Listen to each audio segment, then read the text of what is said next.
رأيتها بروحي لكنها لا تباع ولا تشرى، ولكنها مرت كأضغاث حالم، ليتها عادت إلينا مرة أخرى.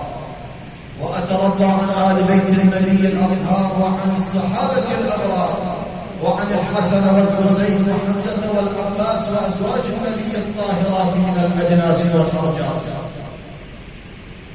وارض اللهم يا رب عن الستة البررة تمام العشرة المبشرة. وارض اللهم يا رب عن هذا الجنب واجعله مرحوما والتفرق من بعده معصوما.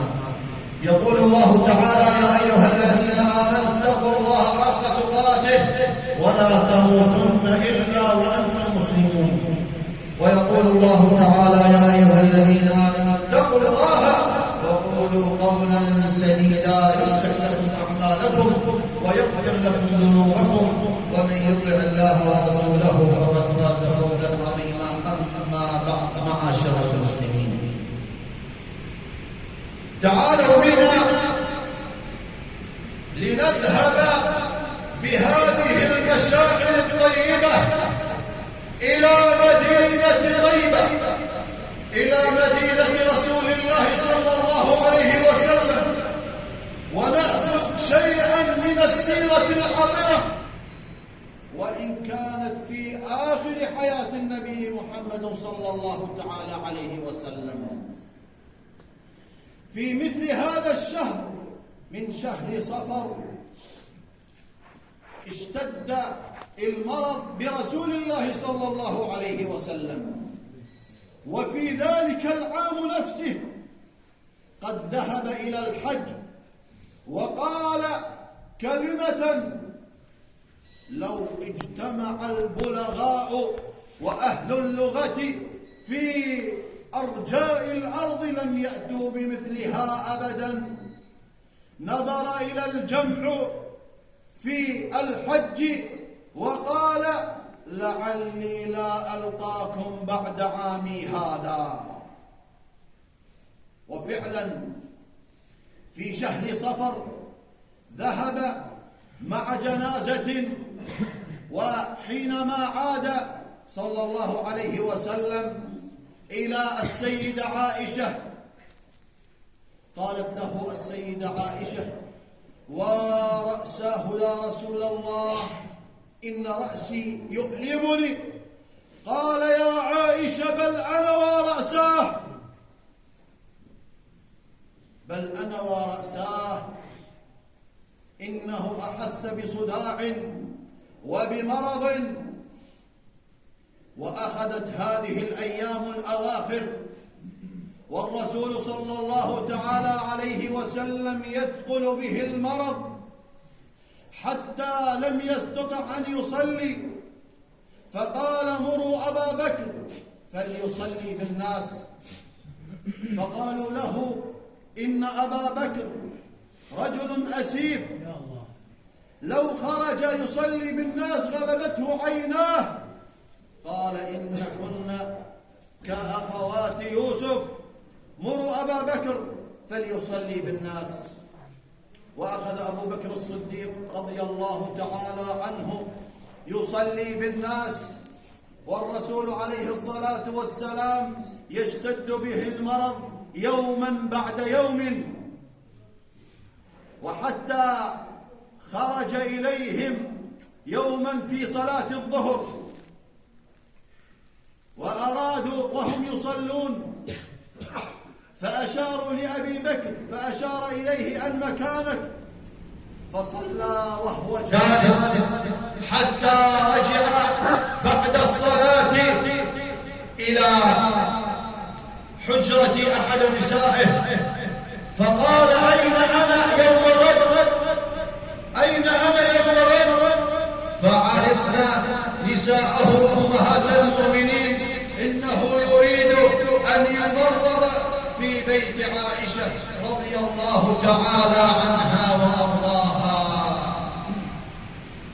عائشة أم المؤمنين وزوج النبي عليه الصلاة والسلام، ثم بعد ذلك ذهب إلى بيتها وجلس في بيته في اليومين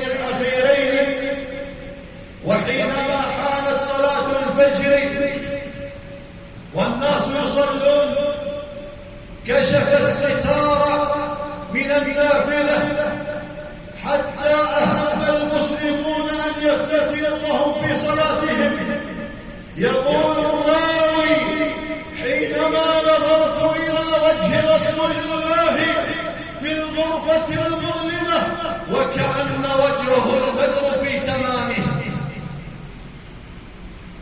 نظر وتبسم ثم أرخى الستار ورجع وهو يشتد به المرض، وسمع إن الأنصار والصحابة الكرام في المسجد كأنهم يتظاهرون، فقال: خذوني، فأخذوه على الفضل وعلى العباس، وأتى وهو يغض برجليه وعاصما رأسه، وأجلساه على المنبر فحمد الله تعالى وقال: كأنكم تستنكرون الموت، فأوصاهم بوصايا وضرب لهم مثلا: إن عبدا خير ما بين الدنيا وما عند الله فاختار ما عند الله، فتكلم رجل من الذين يجلسون معه: فدتك روحي وأمي وأبي يا رسول الله. فلم يفهم أحد من الذين جلسوا ما هذا الكلام، نظروا إليه وإذا أبو بكر هو المتكلم: ما الذي علمته يا أبا بكر؟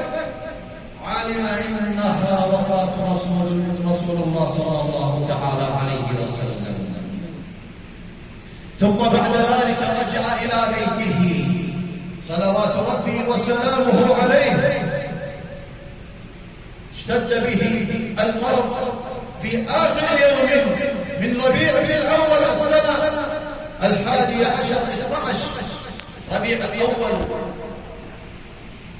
فكان رأسه الشريف في حجر عائشة، ودخل عليه عبد الرحمن أخو عائشة وهو يسوق بالسواك، فنظر إلى السواك ونظر إلى عائشة ففهمت مراده وأخذت السواك ورطبته ثم استاكت أسنانه الشريفة حتى قالت: قد جمع الله بيني وبين رسول الله صلى الله تعالى عليه وسلم، جمع الله ريقي مع ريقه ومات بين سحري وبين نحري. وفي هذه الأثناء أرسل إلى فاطمة الزهراء ثم قال لها: ادنو مني، فكلمها وهمس بأمنها فبكت، ثم كلمها فضحكت،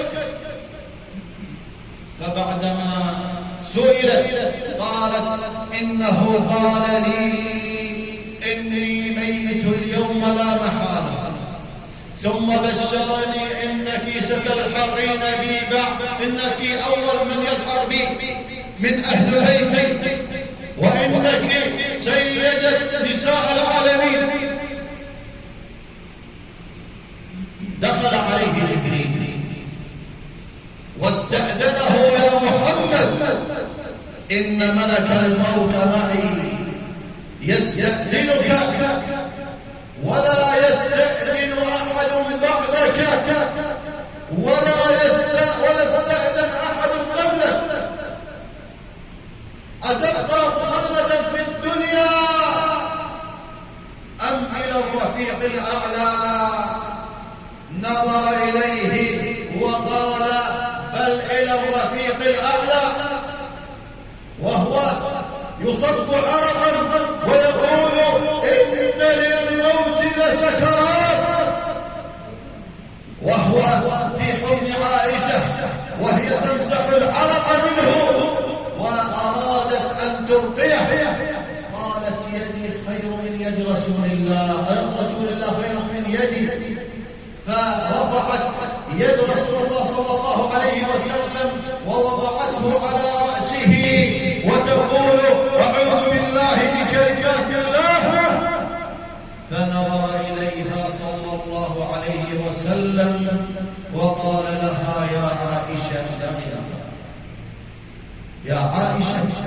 لا ينفع. أمر الله إذا أتى لا يرده دعاء ولا يرده عمل. يا عائشة لا ينفع.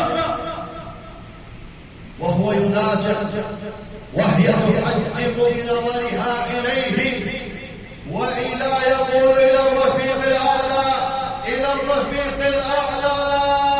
سقطت يده وغمض عيناه. الصحابة ينظرون أين رسول الله وما الذي سيفعل به. فتح الباب من حجرته الشريفة. نظر الصحابة إلى ذلك الباب، هل خرج رسول الله؟ وإذا بالسيدة عائشة تخرج وقالت مات رسول الله، مات رسول الله صلى الله عليه وسلم. فصار للصحابة مواقف، هذا يقول ما مات إنه ذهب إلى الله، وهذا جلس ولم يقوم. فدخل أبو بكر رضي الله تعالى عنه ووجده مسجى حتى كشف عن وجهه الشريف وقبله بين عينيه صلى الله تعالى عليه وآله وصحبه وسلم. ثم بعد ذلك وصل بحجرته وبملبسه وصلي عليه إرسالا من غير إمام، ولحد في مكانه والإمام عليه والفضل ومن أهل البيت من دفنوه. وكان رجل اسمه غثم. هذا الرجل لحد قبر النبي عليه الصلاة والسلام. يقولون أهل التاريخ وأهل السير إن هذا الرجل الذي لحد اللحد لرسول الله صلى الله عليه وسلم، إن هذا الرجل هو آخر من أتبع النبي وآخر المسلمين، هو الذي ودع رسول الله صلى الله تعالى عليه وسلم. أسأله تعالى أن يحشرنا تحت لوائه وأن يجعلنا من خلصائه ومن أصفيائه.